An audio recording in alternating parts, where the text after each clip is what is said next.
Two. Folks, I'm going to get out here in this chat room here, but tell me, what do you think about A-Rod? You know, when you talk about A-Rod and not, you know, what do you think about? Do you think about those Seattle years, kind of those promising years, him out there helping to build that stellar team, or do you think about him with New York or the disappointment maybe of the Texas years? I know a few Texas Rangers fans, real disappointed they couldn't get more done with him down there, but I think the contract probably, you know, it puts a lot of pressure. Yeah, the money's great, but it is what it is. All right, folks, looks like we got to welcome the godfather of Spreaker himself, the man that gave me the name The Gov. Got to say what's up to the man who, you know, hosts many shows. He is Realcast Ranger #1. Check out realcastradio.com. Make sure you follow him on Spreaker, the one and only Mr. Jungle Brother. What's going down, sir? Now, Jungle Brother tried, along with the Jersey Vern, to get a little loud on the governor this morning, talking about he don't know which party he going to be voting for and this and that. Jersey, shut the hell up, all right? Just be quiet. You got the number. You can call in a little later on. We'll politic if you want. But the Gov's going libertarian, man. I can't vote for Trump for obvious reasons. That fool just crazy. Still can't bring myself to trust Mrs. Clinton.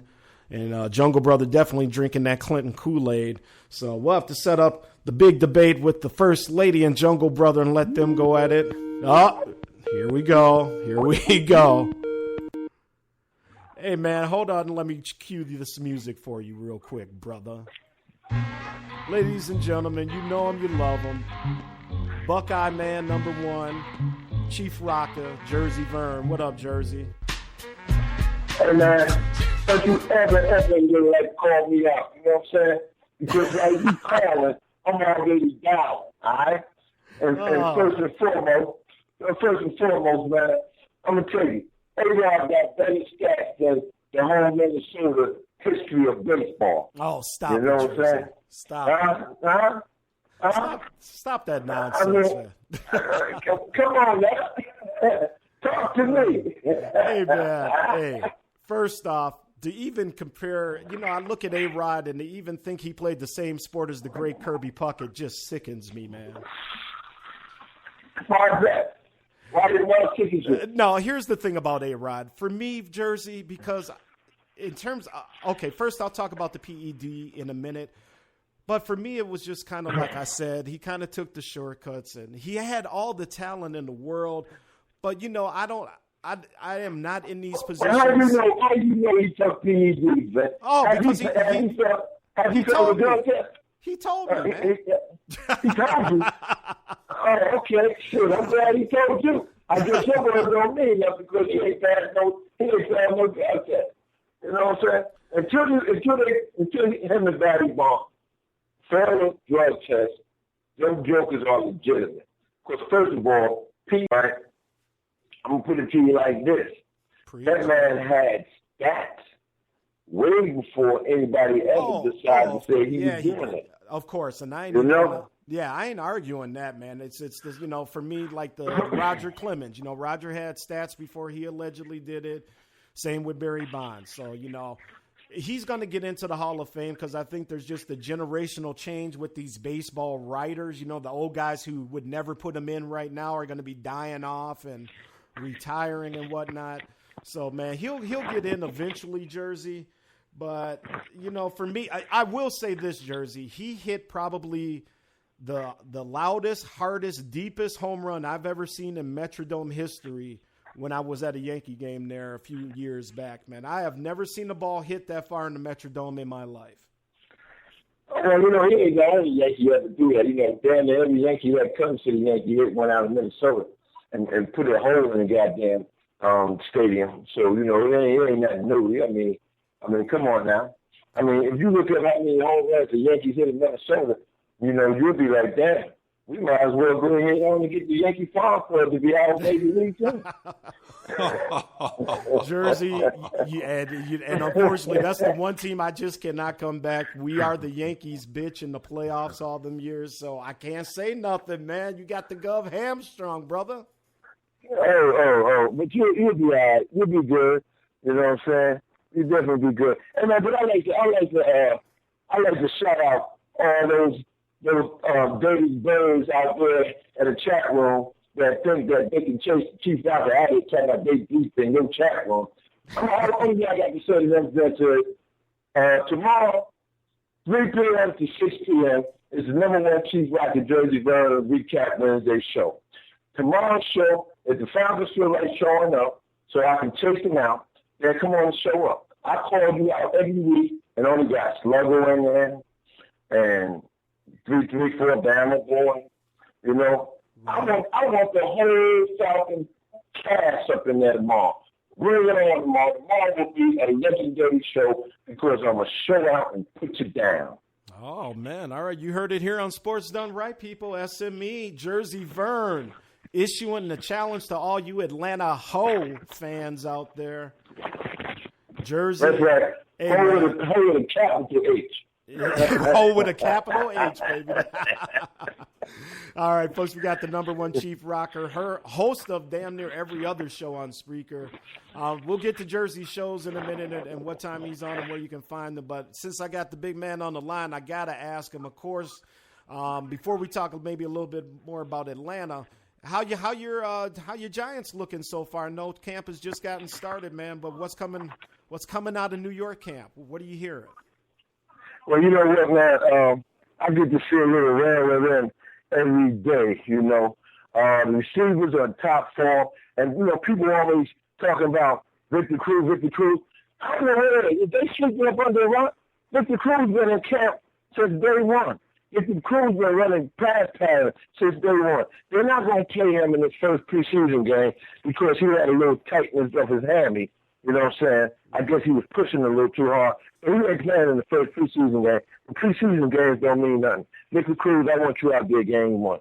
The defense I heard is, J.P. Paul, they said he is looking like a beast already. And, you know, this is just, you know, practice between each other. So in the scrimmage game this week, he's not going to play that much. But I want to see him. I want to see that first step. And then, you know, everybody they said we picked up on the trades, man, is filling in right in, man. They're making a coach that I really don't want coaching the defense. They're making him look good early because, you know, they got the talent where they need it. And, you know, he's the type of coach, he needs talent to be successful because he had all that talent back when they went to the Super Bowl, and that's Spagnolia. You know, so, as far as the Giants, man, I put it to you like this. People talk about the Cowboys because they picked up, you know, my halfback out of Ohio State, Elliott. But Elliott is not going to come in there and bring Tony Dorsett back to life. You know what I'm saying? Right. Tony Romo is only 2 hits away from sitting back in that skirt on the sideline, you know, bitching. You know what I'm saying? Hey, Chief, I'm sorry, I didn't mean to interrupt you, but while it's on my mind, man, does Washington challenge your Giants this year for the title? You know what? I'm going to tell you something. Cousins lucked up. Because last year, the first game, see, people don't realize it. I remember the seasons. So when you start talking all that ish about what your team did to the Giants, I can run back what happened in them games. The first game we played them in the Meadowland, we blew them out on TV, national TV. The second game we played in Washington, they jumped out to a 14-0 lead and had us 14-0 at the halftime because I don't know what the hell was going on with the offense. We moved the ball, and then next thing you know, we had a little bad turnover, something like that. But the second half, they ended up beating us that game 21-14. We tied it up. They ended up getting the field goal. But I'm not 21, 17-14. And I look at it like this. We blew a lot of games, and I hate to sing this song, but it's true. We blew a lot of games at the end of the game. And plus, they called back a touchdown ODB call. You know that new rule they got? You got to come down with the ball completely. The man took 2 steps in the end zone with the ball, fell on and dropped it. Yeah, so that's not a touchdown these days. You know what I'm saying? So I look at it like this, man. No excuses this year. It's Super Bowl or bust. And I don't give a damn who's in our way and who's good from the AFC. we're going to bust ass this year, man. We feeling good, man. We looking good. This is the first year I felt this good about the Giants, man. And for all you Falcon fans, make the playoff, and then we'll see who got the real goddamn heart to destroy one another. Because, you know, y'all think every time you beat us in the regular season, you win a Super Bowl. You don't win no Super Bowls in the regular season. You do it in the playoffs. Hey, and that's the number one Chief Rocker, Jersey Vern. And you definitely taking heat in our live chat room here tonight, Chief Rocker. You got C-Mac talking about the Giants got a new coach. They are going to suck. Sluggo says, cue the violin. What do you got to say to these Giant haters out here in the chat room tonight? First of all, they acting like we just got a new coach that just came in from out the street. This man has revived Eli Manning's career. The last 2 seasons, Eli had the best stats, the best percentage in his career. He had the number 4 offense last year. McAdoo. He hired an offensive coordinator that is almost equal to what he likes to do. So, I mean, for all you naysayers out there in the chat room, you know, Sluggo the violin. Sluggo, you know what? You take that violin up there into that goddamn 300 section with you and do that shit with the Falcons playing. Play that violin because that's all you're going to be playing at the end of the game, a violin, because y'all going to slowly go down. But you know what? They can say what they want, Vince. But they dare to come up in my show. That's all I got to say. See, they know you're going to take their side a little bit. You know what I'm saying? And when TBS you know, Jersey, I'm not the biggest Giants fan, but I'm just really the hate is off the chain here tonight. Even the normally very mellow, my main man Kesey out here is taking shots at you as well. And of course, I just lost it here. Hold on. Where was Keith? Hey, what you saying about there he is. Yeah, delicious cheese? Yeah. He wants you to have some cheese with this wine of yours. Oh, okay. Yeah, well, you know what? KC know his time is coming. You know, I ain't got to say no more. You know what I'm saying? We got a battle royal coming on, and KC better get his guns up. He better get his knowledge together because I'm about to bury him. You know, I'm taking on all comers. We got Jungle Brother up in here too now. You know, Jungle's coming to the rescue here, talking about all these Falcon fans need to fall back. Their team look like ish on a stick. And yeah, then you got another one coming in the house. You know, Rano, you don't see him. See, all these jokers coming in on somebody else's show, but they were the number one Chief Rocker on here talking about them stinking ass dirty days. You know what I'm saying? That can't even get off the goddamn ground. When did you know a bird can't fly? Man, I just the hate, the emojis going on for your Giants jersey. Hey, let's all get on Jersey's show tomorrow now. Like he said, he's willing to take everybody on, so we got to make this happen, man. Get on Jersey's show. Jersey, I got a couple other questions I want to ask you about a couple other football teams. But tomorrow, what time are you coming on tomorrow? 3 o'clock Eastern Standard Time to 6 o'clock. Non-stop, no commercial interruption, so you can come on there and talk. Don't have to worry about no opera music, no disco, no rap, but nothing coming on in between. It's nothing but me spitting venom during the chat, because when you bring it, I'm going to cut you down if it ain't right. Woo! Chief Rocker coming for it, baby. Oh, back up now. All right, Chief. Now, before I get you out of here, man, of course, I got to check in with you. I was going to do a little college football after the next break here, but since I got you on the line here, man, have you checked into Columbus here? How them Buckeyes looking as their camp opened up here? Oh, I'm going to tell you something. Ohio State, man, I'm going to tell you, Ohio State didn't have to recruit that many players this year because last year they had about 10 redshirt freshmen. All 10 redshirt freshmen are in the mix, or either starting or in the rotation to play this year. And the guys that they recruited is on the squad. They're going to play special teams, or, you know, they're going to get an opportunity here and there.